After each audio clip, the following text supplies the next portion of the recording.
Welcome to Hood Champion Boxing and Sports. In boxing, you find a way to win, or you find a way to lose. Please make sure to like and subscribe, follow me on Twitter, and leave a donation for that fried rice and chicken wings. Now, Floyd Mayweather returns this weekend. He's going to be fighting in an exhibition against John Gotti III. Now, of course, they fought already, and things kind of went a little bit left when, Floyd was turning it up on John Gotti, and John Gotti got a bit emotional, and they had a bit of a brawl in the ring. Then it spilled out into the crowd, and some people got their asses whipped. But anyway, we know what Floyd Mayweather, right? Ever since he retired from boxing, he's been on this exhibition circuit. And I'll be honest with you, the first 3 years, I totally understood Floyd being in demand and traveling across the world, and there being opportunities for him to make millions of dollars to just put on a fun exhibition. However, when I look at it, when I look at his situation now, I got to stop and ask, right? Could there have been some relationship with Kinahan back in the day? Now, the reason I'm saying that, right?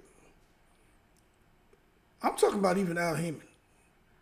But when you take a look, right, at boxing, and you understand how involved Kinahan was with influencing fights and coming up with money and making sure certain things happen, right? There's things that I'm still finding out about that guy Kinahan that blows my mind. Like Kinahan really had his hands on a large percentage of boxing commissions, boxing referees, the judges, the key decision makers. He had a lot of influence across all of those entities, right? And when you look at how much money Floyd was making, I have to wonder, where was that money really coming from? Okay, so that's when he was active. But since he retired and looking at the position he's in now, and he's out here talking about how he's still making $60 million a year and people are hating on him, and he was in Saudi Arabia a while ago and got $2 million just to be at a luncheon, right? That said, maybe there's something more to old Floyd Mayweather and Daniel Kinahan, especially when Kinahan was active, but maybe now still the fact that I think Kinahan has a lot of influence over a lot of things that we're seeing in boxing today. If he doesn't anymore, well, he's the guy who started it all. But the reason why I'm saying that, because, Floyd got rid of Leonard Ellerbe. And I'm going to be honest with you, I couldn't understand that. It was just beyond comprehension why he would sit there and alleviate Ellerbe from the position as, what was he, the CEO of Mayweather Promotions or whatever the hell his position was, right? But the bottom line is he had been right by the side of Floyd Mayweather for most of Floyd's career. And then to just see him gone and for Floyd to bring Richard Schafer on, I said, damn, Schafer? Why Schafer? Now, I know most of them guys in boxing had a good relationship with Richard Schafer because a lot of those guys, even Floyd, were being promoted by De La Hoya at a certain point in their careers, and they all say it was Richard Schafer was the brains behind the operation, not Oscar. But what we do know, right, and this is what's interesting, when Schafer left De La Hoya, he formed Pro Bellum. The Pro Bellum name was created by Kinahan. Richard Schafer and Kinahan were the guys behind Pro Bellum, but it's really Kinahan. So what happened is when things got hot with Kinahan, then all of a sudden everybody, disassociated themselves with him. and Richard Schafer was trying to convince the world that Daniel Kinahan wasn't involved. He said he did know him, but he doesn't know anything about the crimes, and Kinahan has no involvement with Probellum. However, there were people who came out who actually sat down and had meetings about working with Probellum in different countries, and said their meetings were with Daniel Kinahan. So again, I'd have to question what Schafer is saying about having any involvement with Kinahan. But again, we know Kinahan had a connection to Saudi Arabia. Now, this is where it gets interesting. Now, for those of you who did not know, Kinahan's right-hand man, what's that dude's name? I've done so many videos on this shit, man. He was a kickboxer. I can't remember his name, all right? But anyway, his right-hand man was the face of Skills Challenge Promotions. And those guys were out there, for the most part, running things when it comes to Saudi boxing. They had signed Usyk. They had Badu Jack, and someone else they had signed. But the bottom line is there was a restructuring over there in Saudi Arabia. Then from Skills Challenge Promotions emerged Turki Alalshikh'S and the Riyadh season stuff. But remember, Daniel Kinahan, his right-hand man, Kinahan gets in hot water, Skills Challenge Promotion, all right, surfaces.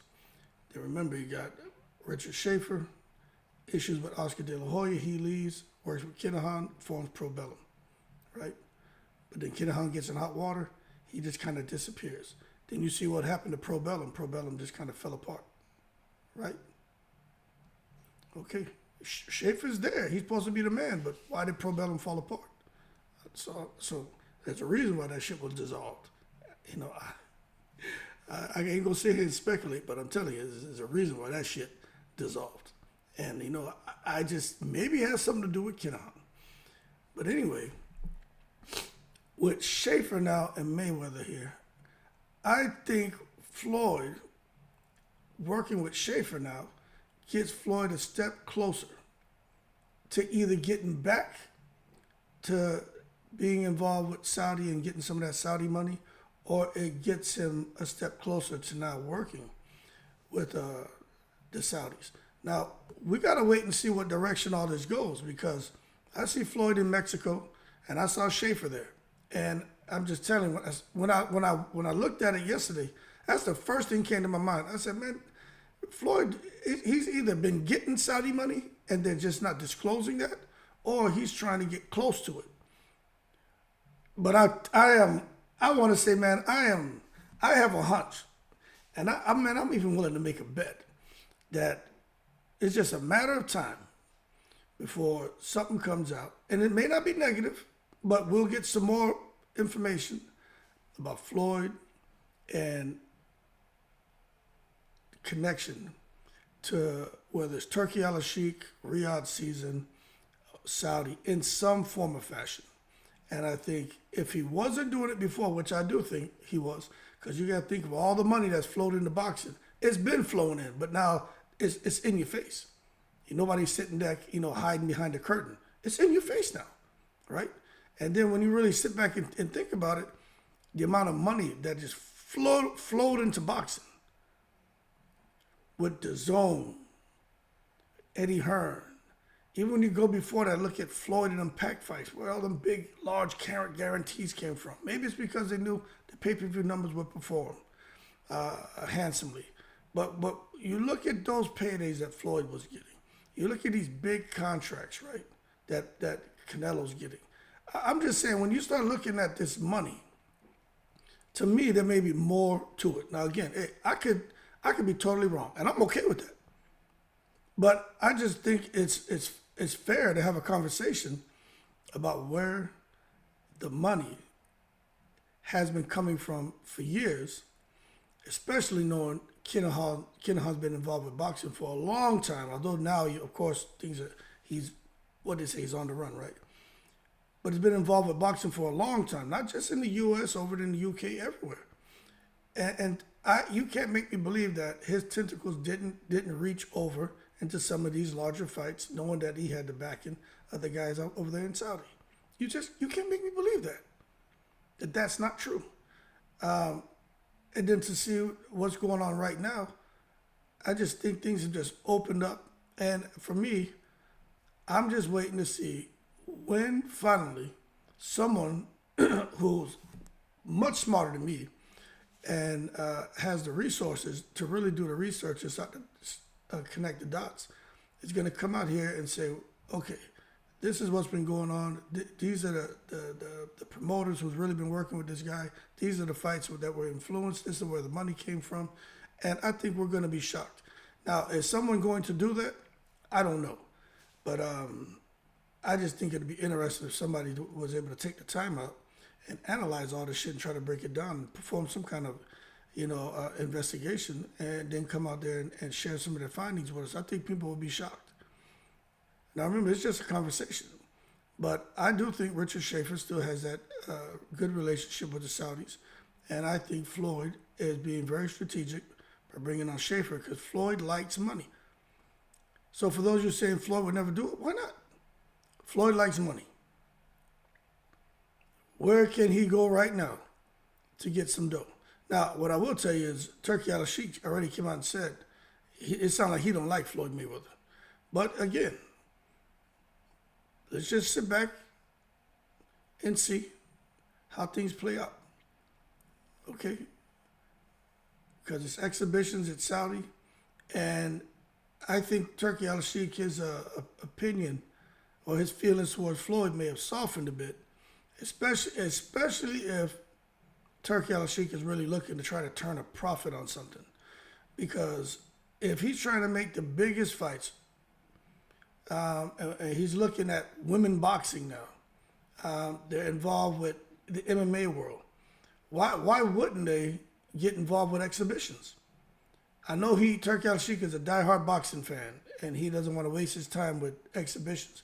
But if they're trying to turn a profit now, and they're over here, and they tried to have the Riyadh season event, and if it's true they lost millions of dollars, which, of course, doesn't really affect them in any way financially, but I think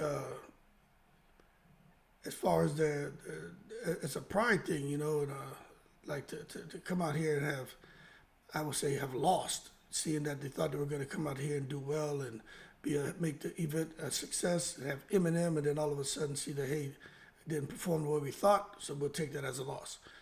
Maybe they would entertain working with a guy like Floyd if they feel, hey, we can take Floyd, we can take this other fighter, and we can do an exhibition, and then now we can probably put on an event that could be successful. I don't know, but what I do know is Floyd got his mind on his money, and he got money on his mind. And he and Schafer, I think Schafer's the same thing. Mind on his money and money on his mind. And I think Floyd working with Schafer gets him close to the Saudi bag if the Saudis are willing to work with him. But I just have a feeling that Saudi money has been involved in boxing for a long time. And I think it's been involved. Al Heyman has got some of that Saudi money. I think everybody, Bob Arum, everyone. These guys with these large purses they've been getting, that money would come from Saudi. When they were trying to make Pacquiao and Crawford, it was Saudi putting up that money. People don't even know that. That Saudi, trust me, man, that Saudi money's been around for a while.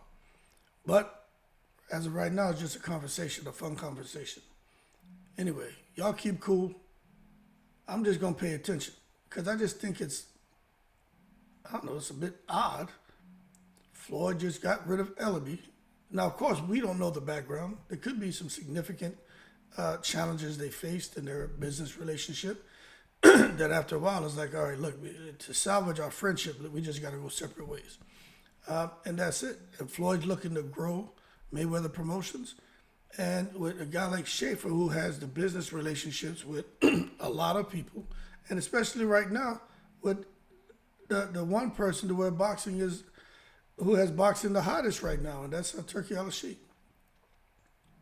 Let's just sit back and see how it plays out. Y'all keep cool. I'm in the breeze.